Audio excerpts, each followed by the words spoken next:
हुजूर को दफन करके लौटे, तदफीन से फारग हुए, कब्र मुबारक में उतारा, हुक्म पूरा किया।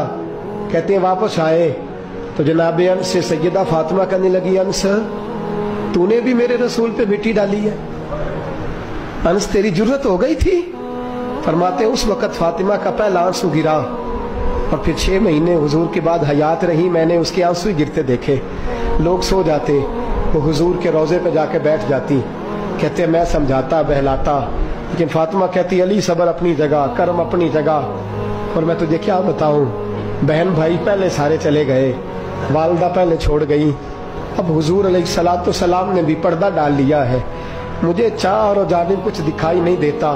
कहते हैं 6वां महीना था हुजूर के विसाल को।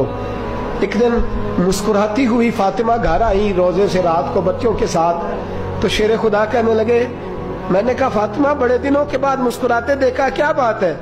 तो कहने लगी अली आज मेरी आंख लग गई थी, मुझे हुजूर ख्वाब में मिले हैं, तो मुझे हुजूर ने कहा तू रोती क्यों है?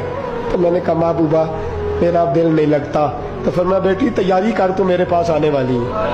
हजरत अली फरमाते बस फातिमा बीमार हुई, चंद दिन गुजरे तो मुझे बुलाया और कहने लगे अली वक्त जाने का आ गया है, ये अली के घर की है इज्जत, अली से सुनते, नबी के घर की है इज्जत, नबी से सुनते।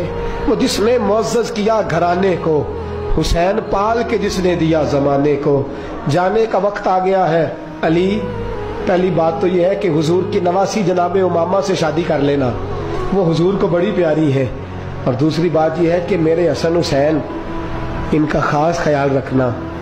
और तीसरे लफ्ज कहे तो हजरत अली तड़प के रोए, कहने लगी मैंने वक्त गुजारा है, आपकी हुकूक मेरी जिम्मेदारी थे, मैं इंसान थी भूल जाती थी, अगर मुझसे कहीं कोई कमी रह गई हो तो मुझे रज़ाए इलाही से दरगुजर करना, कहीं मैं हुजूर के सामने जाके शर्मिंदा ना हो जाऊं। शेर खुदा करम अल्लाह ताला वजहुल करीम फरमाते मैंने हाथ थामा और मैंने कहा फातिमा अली का बड़ा मर्तबा था, पर जो तेरी निस्बत से कमाल था वो तेरा ही था।